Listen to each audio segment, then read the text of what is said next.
Good afternoon, friends and countrymen. I am very deeply honored and very much humbled to have this opportunity to address you yet again. By way of polite introduction, the name is Henry, Patrick Henry, Jr., Esquire, your humble and obedient servant to command. I speak to you now from the old capital of Williamsburg, and it has been now 18 years since I was last in this metropolis, that being the final time when the capital moved to Richmond Town in 1780. I am pleased to report to you that while it is extraordinarily slow at present and quiet compared to the bustle of when it was serving as our seat of government, currently it seems that the town of Williamsburg is still flourishing indeed. Very pleasant to behold. The first time I arrived here, in fact, was in 1760 to receive my law certificate. And in the next 20 years, roughly a third of my entire life, I would be coming to and going from Williamsburg City in the course of public service. I've since retired, in fact, from the public stage, although I have just recently received word from none other than President Washington, who is very gravely concerned about the future of our republic. We, after all, have seen in these past few years two different rebellions, Shays Rebellion and the Whiskey Rebellion. Massachusetts and New York have both threatened secession. The Kentucky and Virginia resolutions bode very ill for the state of the national system of government, and it was his hope that I would once again enter into the public arena. He knows full well that I will accept no federal office, for I've declined so many already, but I believe that I'm going to honor his wishes and stand for the legislature of the Old Dominion of Virginia. That would be no doubt in Charlotte County, where I currently make my home at Red Hill. That's what brings me here to Williamsburg on this day. In fact, I'm soon to meet with one of the citizens of this wonderful metropolis, Mr. St. George Tucker, as he has been interested in entering into a partnership with me concerning the purchase of a tract of land in Norfolk County. So I'm headed west and stopped in Williamsburg once again to have this occasion to address you. Now, I'm given to understand that some of you might have some particular questions or curiosities for me, and so I would welcome them at this present time.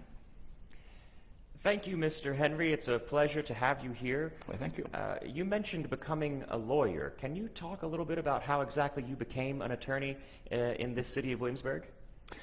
I warrant you I did not follow the customary approach to the learning of law.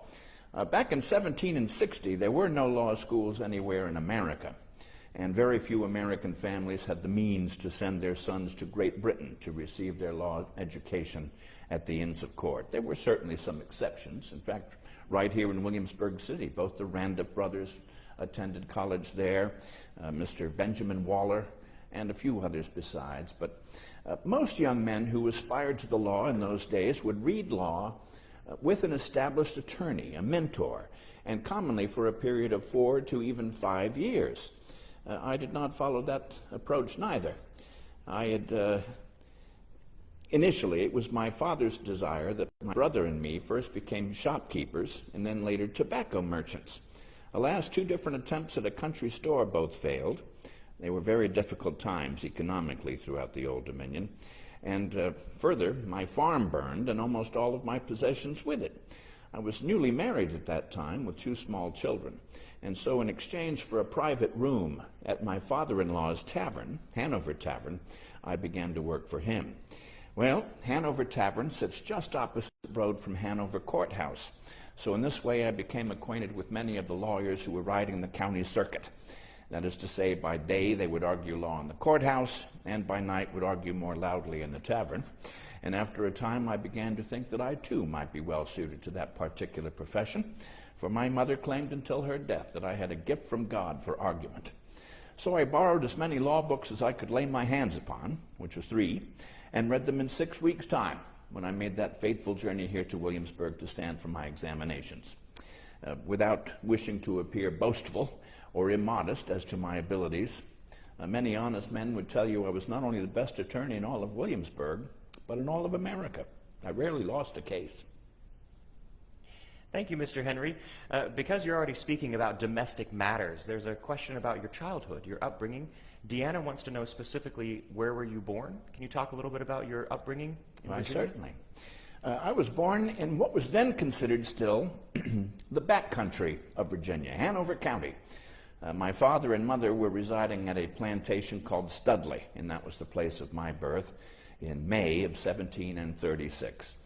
I was schooled at home by my father, and partly by my uncle, too, after whom I was named. But I disappointed my father in a number of ways, in that I was not so overly concerned with reading my books as I was spending time in the great out-of-doors, learning the language of the birds, as I called it, hunting, fishing, sometimes staring for hours in an unmoving fishing line. But that was my childhood in Hanover County. Forest born, you might say. So because we're already talking about your home, you have lived in several locations Yes. throughout this beautiful continent. Can you tell us about your current home? Where are you living right now? I have just lately removed my family, 5 or 6 years ago, to Red Hill, which is situated in Charlotte County, out to the west, about a 3.5-week journey from Williamsburg City. And I consider it to be one of the garden spots of the earth. And can you talk a little bit about your family? Denise specifically would like to hear about your family. Madam, I have been married twice. To my first wife, Sarah Shelton, God rest her soul. We were in the very blissful state of marriage for 21 years until she passed on in 1775 of a most curious distemper which afflicted her mental reasoning more than her physical being, at least at first. And after a very trying 4-year period of her illness, she finally went to sit at the feet of God, leaving me with 6 children, only 2 of which survive in this year of 1798. I did, of course, observe an appropriate period of mourning. In fact, it was in 1777, while serving as the first governor of the Commonwealth of Virginia, that I married again to a lady half my age, 21 years my junior, Dorothea Spotswood Dandridge, and she has since blessed me with 11 more children. Thus, all through my life, I have fathered 17 children, and am grandfather currently to 77 grandchildren, many of whom live with me still at Red Hill. Well, Bethany and Denise will both be happy to hear of that answer, sir. They both asked the same question. I wonder if we can move back to becoming an attorney. Michelle would like to know why specifically you wanted to become a lawyer. Why? Well, because my previous efforts at a profession were not overly successful. I had a new family that I had to raise. And again, based upon the conversations that I had heard in Hanover Tavern, it was a profitable and lucrative way of making an earning. And so that's what principally drove me to the profession of law. And it certainly served me quite well in the years to come. For the first 6 years of my career, I was riding the county circuit. That is to say, going from courthouse to courthouse in the western counties. I was licensed in 4 different counties, and commonly would be away from my home and family for 3 to sometimes 3.5 weeks out of each month. But I was busy in my first 3 years. As a matter of fact, I handled no less than 3,000 different legal matters and provided very handsomely for my beloved family. It was finally in 1769 that I was certified to profess law in the General Court. That was the supremest court here in Virginia, here in Williamsburg City in the old Capitol building. And the advantage to being certified in the General Court is you can charge higher lawyers' fees. And I did so because of my antics and my exploits in the courtroom, and they were well known. I found that I was, in certain cases, able to state my own price. Very profitable. Of course, there are 2 other means in which I have made an income throughout the years. Farming. We're all planters here in Virginia, and I'm currently producing as many as 25 hogsheads of tobacco per year to supplement my income. I also have a distillery, in fact 3 distilleries out at Red Hill, which are providing a handsome supplement to my income too. And then there's always land speculation. From my earliest days, I would acquire tracts of property for the purpose of seeing them increase in value with the eventual intention of either selling those properties at a profit or certainly be leaving to all of my sons very handsome county seats. So, Mr. Henry, we have a question from Jamie, and this might sound strange. I have no idea what Jamie is asking, but maybe this will ring a bell with you. Jamie claims that they have heard a story of Dr. Franklin and oysters and his horse. Oh. Do you know this story, and if so, can you retell it for all of us? Indeed. Well, I was privileged to have the occasion to hear Dr. Franklin deliver that tale from his very own lips while we were serving at the Second Congress in Philadelphia City. It seems that some years before, when he was a young man, he was riding along a country lane. It was very late at night, very dark, very cold, a freezing rain. He was soaked to the skin. All he could think of for some miles was to get to a warm place and drink a hot toddy, or 6 or 7. Well, finally he came to a crossroads where there was an ordinary. He went in, and to his mortification discovered that whereas there was a blazing fire within, it was packed 6 deep. He couldn't get anywhere close to it, even to dry his frozen hands. So there he stood to the rear of the pack, all is shivering and such, when after a time the innkeeper entered into the chamber. And Franklin calls to him and says, "Begging your pardon, sir, begging your pardon, but I should wish a room for myself and for my horse, if you please, sir." And the innkeeper says, "Very well, sir, we're happy to accommodate you." "Furthermore," says Franklin, "I've been thinking of nothing else for miles but that of a hot toddy and a large plate of steaming oysters, if you will be so kind, sir." "Very well, sir," says the innkeeper, "I'll bring them forth directly." So after some time, the innkeeper returns. He presents to Franklin the hot toddy, and then presents this very large platter of steaming oysters. Whereupon Franklin says, in a very loud voice, so that the whole room can hear him, "Oh, you mistake me, sir, you mistake me. The oysters, while very fine indeed, mark you, are not for me. They're for my horse. Will you kindly deliver this fine plate of steaming oysters out to the stables and see that my horse has presented them?" "What, sir?" says the innkeeper. "Do you mean to tell me that your horse eats oysters?" "Oh, aye," Franklin says, "aye, and very fond indeed he is of them, too. Most remarkable thing. Why, you've never seen anything like this in all your years, man. But within a matter of moments, that plate of oysters will be gone." "Very well, sir," says the innkeeper, "I'll naturally do as you command me." And so I proceed towards the stables, followed by the room full of men by the fire, who had also never before seen a horse eat oysters and wished to take that opportunity so to do. So now you see Franklin's all alone. He wends his way over to the fireplace and finds the most comfortable seat, takes his ease, and begins to enjoy his hot toddy in great comfort and style. When after a brief spell, amidst a general hubbub, return the innkeeper and all these men. And the innkeeper approaches and says, "Begging your pardon, sir, but I presented these oysters to your horse as you directed me, and, well, he'd have none of them. Indeed, he turned his nose up at them." "Oh, yes," says Franklin, "he does that from time to time, that rascal. Well, here, just give them to me. I'm certain I'll enjoy them now. As to the horse, why don't you try some oats?" And the room grew very quiet. I don't believe there's another man on this earth that can tell a tale like you, but perhaps Dr. Franklin might hold a close second. Indeed. Speaking of tales, Mr. Henry, can we move to something less bivalve and quadruped in its nature, something close to home to Williamsburg?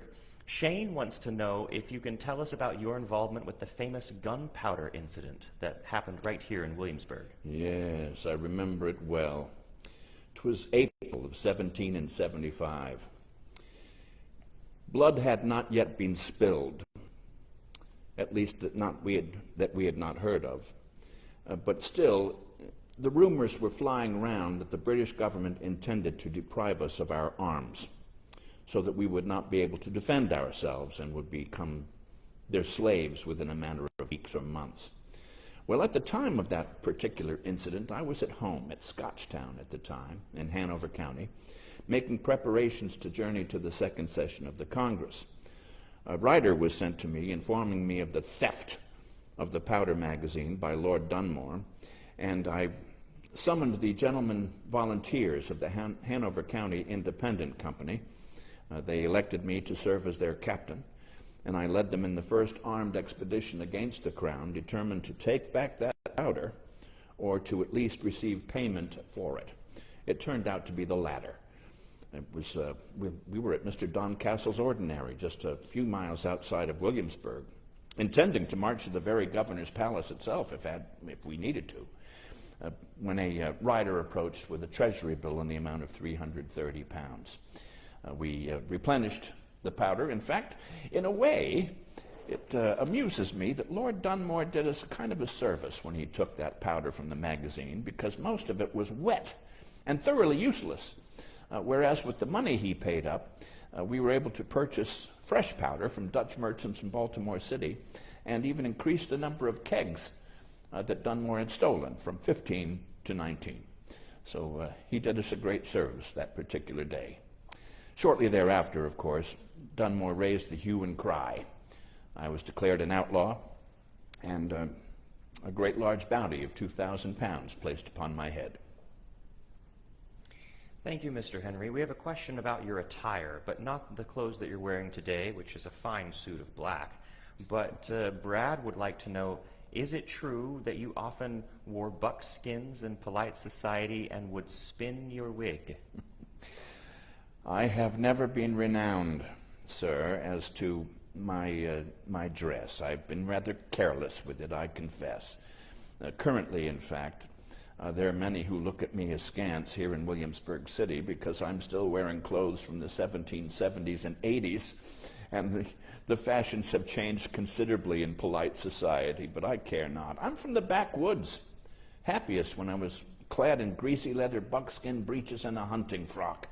And in fact, that's the way I was attired when I first arrived in Williamsburg, not only to apply for my law certificate, and I think it was my appearance that had something to do with Mr. Peyton Randolph's reaction and that of Mr. Robert Carter Nicholas. When I knocked upon their door asking them to give me the examination, they took one look at me and said, "We don't think so."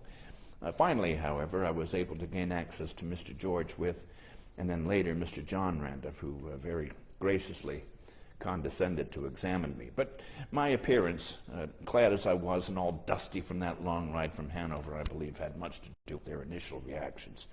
And then the next time I came to Williamsburg, before I even took a seat in the House of Burgesses, that was in 65, but the year before, in 17 and 64, I came to represent one of my old friends, Nat Dandridge. In fact, he's now my father-in-law. He's only a couple of years older than me, and we were boyhood chums. And now he's my father-in-law because I married his young daughter, Dorothea. I still tease him about that. But then, too, I was clad as I'm always most comfortable, my wig all askew and a hunting frock. And it came to the notice of one man by the name of Dick Bland, God rest his soul. Colonel Richard Bland confessed to me some years later that the first time he ever laid eyes upon me was I was upstairs in the Capitol building, walking around. He described me as very coarsely dressed. Of course, when I finally started holding some considerable influence within the legislature, and then certainly when I was serving as the governor of the Commonwealth, I took a great deal more care in my attire, always dressing in black suits and a scarlet cloak anytime that I went out of doors. It's the dignity of the office that mattered to me at the time, and I'm grateful that there were some people who took notice of that. Thank you, Mr. Henry. We have a question from Riley, who is 9 years old. And Riley wants to know about the Constitution. Specifically, why did you not agree with the Constitution? Well, Riley, I was the chiefest and most vigorous opponent to Virginia ratifying that particular plan of government. I had many reasons that I found fault with it.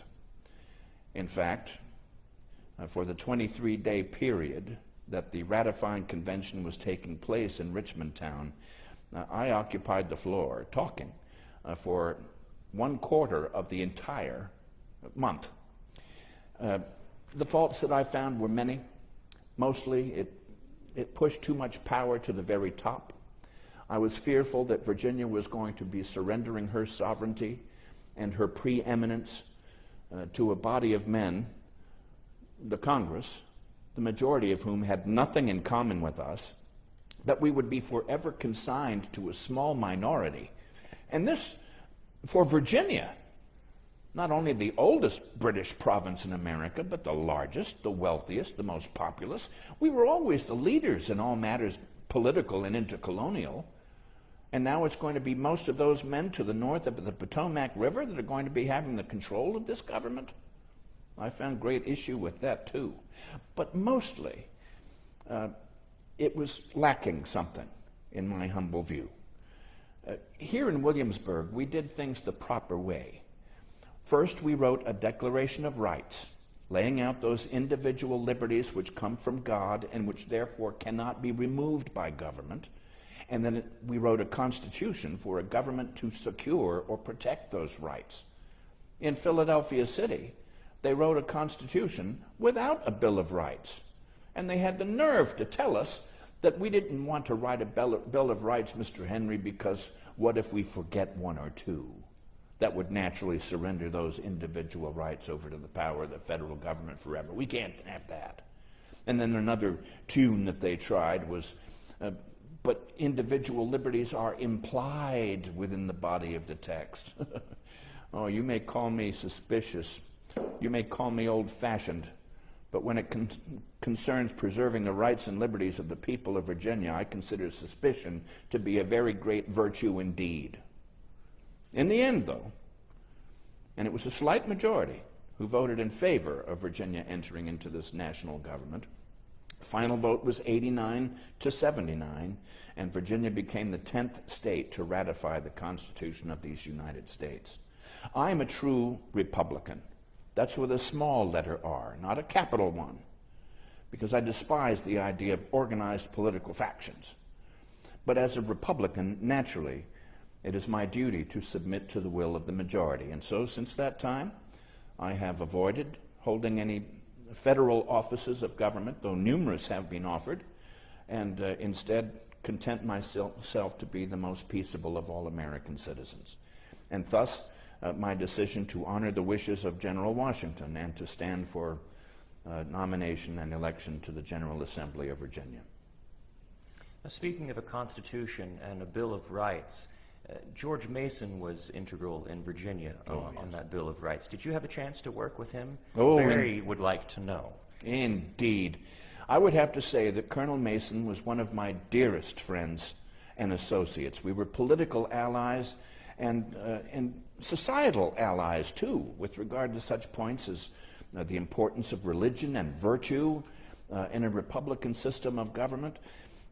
He was very clearly the chief architect of the Virginia Declaration of Rights, and thus the Federal Bill of Rights that you eventually got, though too few and too feeble in my humble view. But I cannot say enough great things about that worthy and honorable gentleman who unfortunately is recently passed on from this mortal coil. It was a very great loss to the people of the United States when Colonel Mason passed on. A very good man. We have a few questions, Mr. Henry, from Laura and Bethany about music, specifically your violin. Do you play the fiddle? Not so much anymore as when I was a younger man, but yes, I took naturally to the fiddle and to the flute. In fact, I was 14 years of age when I picked up my uncle's flute. I had fallen from a horse and broken my collarbone, and so was laid up for a period of about 6 weeks, recovering, and just picked up his flute and immediately began to play it. That was very much the same with my uncle's fiddle too. A natural genius or a natural ear to music. And when I was working with my father-in-law at Hanover Tavern, one of my responsibilities was, when it was required, to play fiddle for the tavern guests. And I still, upon occasion, will pick it up and regale my children and my grandchildren with the fiddle. And in fact, The jest in the Henry family is, the idea is who can make the most noise, the children or me playing the fiddle. So speaking of children, sir, there's a delightful young woman named Claire. And Claire would like to know about your children and if any of them have followed in your footsteps. Claire, in a manner of speaking, I suppose a couple of my sons have followed me into the profession of law. In fact, they were reading law with me at my law office currently at Red Hill. My later sons have also received their classical studies at the academy known as Hampton-Sydney, of which I'm a trustee. And I have every expectation that at least two of my sons will go on to be very productive lawyers and members of the General Assembly. In the Henry household, if the people of Virginia call us, we will answer that call. Thank you, Mr. Henry. We have a few questions about your speechifying. And Anne would like to know, and Jen, have you ever regretted giving a speech after it was given? I beg pardon? Have you ever regretted giving a speech after it was given by you? Have I ever regretted a particular oration? Nay. Nay, I have no regrets for anything that I have done or said. I am a man of principle and always conducted myself based upon those principles which I was taught by my father and my mother. My father always taught to me that we should regard liberty as though it is the most precious of all worldly things, that we should think of liberty as though it's a precious jewel, a gemstone, manufactured, of course, by Almighty God, that many, many generations ago he presented that precious jewel unto our ancestors, and as he did so, he charged them that it was their duty to God and to their posterity to part with all other worldly things, to spill the last drops of their blood if necessary, but to preserve that precious jewel of liberty, so that when the time came, they could safely convey it unto their future generations. Well, in my younger days, beginning in the 1760s, the long arm of the British government was reaching these 3,000 miles across the Western Ocean, endeavoring to snatch that precious jewel away from us. And yes, there were some of my orations which I delivered that produced cries of treason afterwards. The Parsons Cause, for example, back in '63. My Stamp Act resolutions also provoked calls of treason. Happily, no charges were ever brought, but nonetheless, I have no regrets, none, whatever. Mr. Henry, we have a few questions about you staying in Williamsburg. Paul, who is 8 years old, would like to know what your favorite hangout in Williamsburg is. And we have another question, a follow-up question about, was there a specific tavern that you like to frequent in Williamsburg? An interesting and most penetrating question, Hall. When I first came to town in my earliest years, back in the early to mid-1760s, I tended to lodge at the Market Square Tavern. It was under the ownership of the Maupin family, Gabby Maupin. And I largely selected that particular location because a young man that I had met just a few years previous, one Mr. Thomas Jefferson, was lodging there. Later, I found my way up the Duke of Gloucester Street a little bit further to Mrs. Vobe's Tavern, there at the sign of the King's Arms. I found her kitchen to be superior to all the others in town. At the time of our Declaration of Independence, there were 14 taverns here in Williamsburg City alone. Only 2 remain now that the capital moved to Richmond. But I found her kitchen superior, and she was also very generous in extending credit. The King's Arms was not nearly so loud at night as the Raleigh was. Given to my devout faith, devout Christian, I am most abstemious as to spirituous drink. That is to say, I don't consume excessive amounts of spirituous liquors, and so I found the King's Arms to be superior to all others. And then, naturally, when I was elected governor in 17 and 76, I took residence at the governor's mansion there at the end of the Palace Green. It required some refurbishing and some maintenance before I could finally move my young family in, but because of the strict limits on the amount of terms that a man can hold the office of governor, no more than 3 consecutive one-year terms, at which time he must step down from that office. I spent about 2.5 years in the governor's mansion. Mr. Jefferson, speaking of governors of Virginia, we have a question about another governor who followed in your footsteps, Mr. Jefferson. Lisa, Anna, McKenna, Bunny all want to know about your relationship with Mr. Thomas Jefferson. Well, there was a time when Mr. Jefferson and I were highly affectionated one with another. I first met him when he was but a lad of 17 and about to wend his way here to Williamsburg to attend the college of William and Mary. And when he was first elected into the House of Burgesses, we served on a number of committees together that were most instrumental in our struggle for liberty and eventual independence. So we were quite close. In fact, I was his elder, am still, 7 years his elder, and I oftentimes had the rather odd suspicion that there were times when he viewed me much as he would an older brother. That's how closely affiliated we were back in those days. Alas, he did follow me in the office of governor of Virginia. It was on his watch that not only did the capital move to Richmond town, but we also saw a terrible invasion of the British Army. And there were those who believed that Mr. Jefferson, I beg pardon, was responsible for that dreadful time. In fact, there was even an investigation that was going to be brought before him.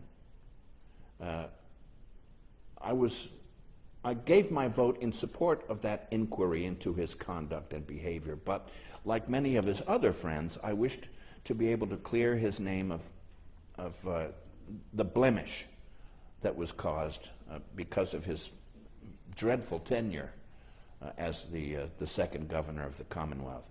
Apparently, he blames me for instigating that investigation and holds a very deep resentment towards me now. So in this year of 1798, despite the closeness of our friendship in earlier years, we simply do not correspond nor speak anymore. So you've spoken of Mr. Jefferson, and you've spoken of Dr. Franklin. There's a lovely question from Lisa who asks, would you rather engage in an argument with Dr. Franklin or with Thomas Jefferson? I did not engage in very many arguments with Dr. Franklin because, frankly, I only knew him for a very brief period of time. He missed the entirety of the first session of Congress because he was in France and England, and I was only in the second session of the Congress for a brief period of time before I was elected to serve as the Commander-in-Chief of the Virginia Army. So I was recalled from Philadelphia. In most matters, we were certainly in great agreement, that is, Dr. Franklin. However, we did not spend company in the same circles on a regular basis. Again, I'm a very devout Christian, and there are many who believe that Dr. Franklin embraced French deism. For me, another word for vice and depravity, whereas I'm reluctant to engage in excesses of drink, for example, and he was quite fond of those earthly pleasures, quite the randy one too. So I could not speak from experience in terms of argument. Now, Mr. Jefferson, on the other hand, we did have occasion to argue upon various points. For a brief period of time, we were serving together in the General Court, sometimes on opposite sides of the aisle.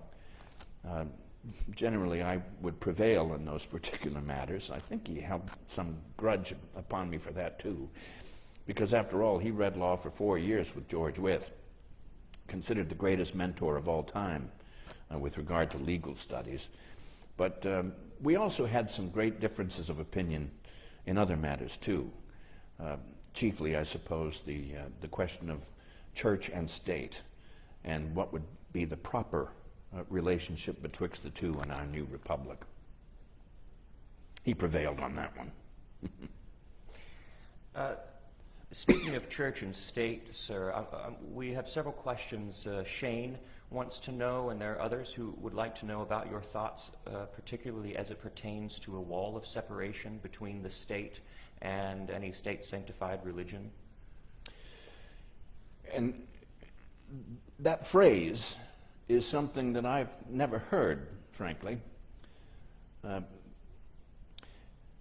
We have established a republic. Like many gentlemen of this enlightened age, I'm a devoted student to the philosopher Montesquieu, the Baron de Montesquieu, who wrote in his Spirit of the Laws treatises on all the different frameworks of government which have ever existed in man's history, including that of a republic. And he very clearly and convincingly demonstrates that a republic can only be successful and can only flourish provided the people which comprise it are virtuous, moral, and adhere to the mild and benevolent precepts of the gospel of Jesus. So I am of the view that we must continue to encourage religion. Should it be a part of government? No, I would not go that far. And that's all we ever knew, by the way, when we were still subjects to the crown. The Church of England was our established church. But I still don't want to see our republic suffering from the morass that would come about because there are no clergymen anymore because they can't make an income to support themselves and their families. It was a bitter debate back in 84 and 85, and as I say again, Mr. Jefferson prevailed with his statute for religious freedom at the hands of his imp, James Madison. I've heard James called many things, but I think maybe Jimmy the Knife is maybe my favorite term for Mr. Madison. Well, he certainly shows much promise. He's very, very shrewd. Frankly, in my humble view, and I generally do not speak ill of anyone who's not present to defend themselves or their reputations, but he's too bookish for his own good. That's why he's always sick. But your view is highly regarded, Mr. Henry, and I think that's probably why so many look up to you. You gave a famous speech at St. John's, which is now told round the world, wouldn't you know? We have a few questions about that famous speech, and some are even wondering, Jeff asks if you might be willing to give a rendition of that famous speech. Oh my, well, you must know, Jeff, I do not write my orations in advance and simply read my prepared statements from the floor whence recognized. I speak extempore from my mother wit, and certainly did that day in March of 1775.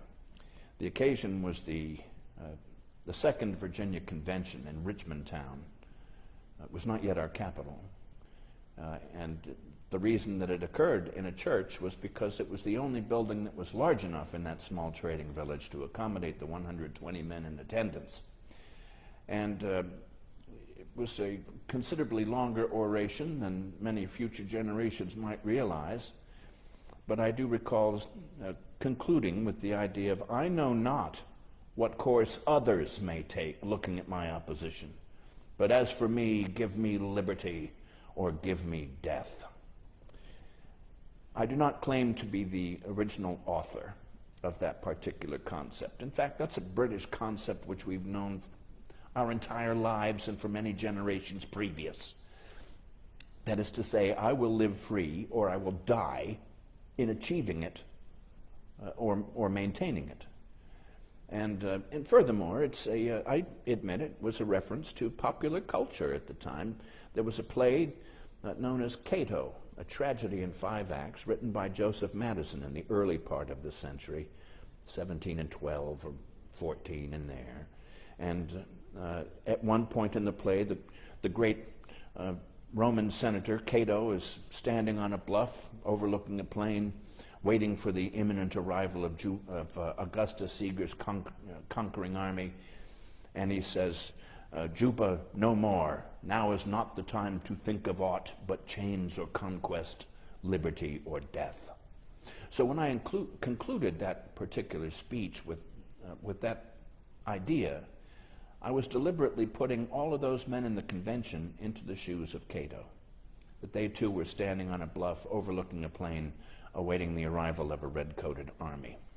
It was successful, though, frankly, despite being a very powerful and, may I say, quite a dramatical oration, it was still a close vote. Of 120 men present, only 5 votes divided the House in favoring my resolution. But I was warned shortly thereafter to learn that there were a number of men who were forming into independent companies. To the far north is Rhode Island, who, like many Virginian fighting men, were sewing or stitching liberty or death upon the breasts of their hunting shirts, using it as a kind of a battle cry. So I'm quite proud of that moment. Mr. Henry and friends at home, we're coming close to the end of our conversation with the esteemed Patrick Henry, but we have time for a few more questions. And one question that has popped up a few times from Ken, Janet, and others, coming back to your time as an attorney, do you have an interesting case that you would like to dissect for us? Perhaps your most interesting case? Well, the case that made me famous was the Parsons Cause in December of 1763. Without wishing to get too deep in the expedition of that particular question, as the Church of England was our state church, everyone paid an annual tax to support that church. And some of those tax monies were applied to the salaries of our established clergy.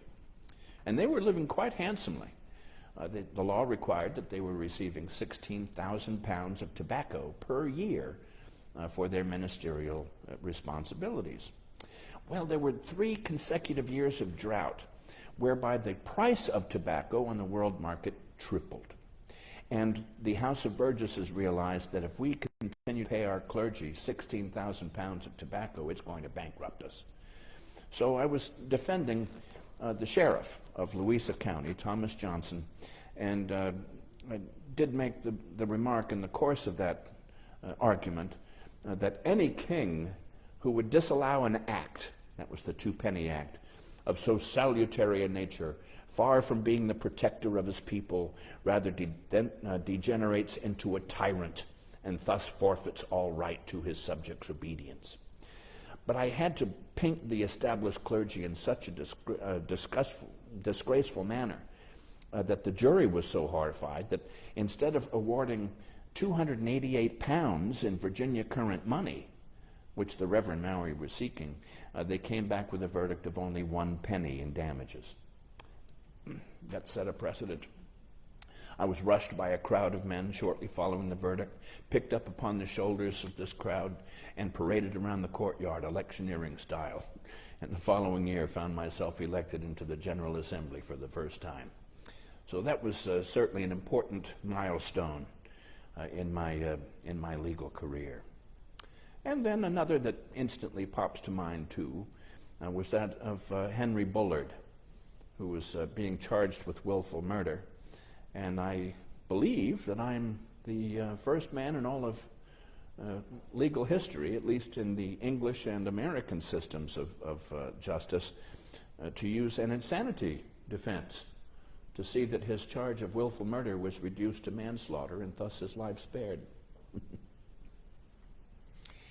Thank you, Mr. Henry, and thank you, guests at home. Mr. Henry, you have a resounding career behind you, Governor of Virginia. You've litigated landmark cases that have set and bound precedent for future generations. You've been involved with House of Burgesses and constitutional ratifying committees. Of all of your multitudinous achievements, what do you think you are most proud of? Well, I suppose I might respond with my Stamp Act resolutions, which I had written on a blank leaf from one of my law books, torn out. And I still have it. I have it in my desk along with my last will and testament. It is not only the original resolutions, which Mr. Jefferson told me flatly set the impetus to the ball of revolution rolling down the hill, but for the first time, Americans began to speak with one collective voice. And it was only by doing so that I knew that we had any possibility of staving off the tyrannical advances of the British government so that we could live free. So there is my charge to all of you. Because this is a republic, ultimately the supreme, or the will of the people, is the supreme law. It will not be a successful experiment unless we have a very well-informed and engaged citizenry. So it's up to you. And I've got one foot in the grave already, so I'm counting on you to move forward.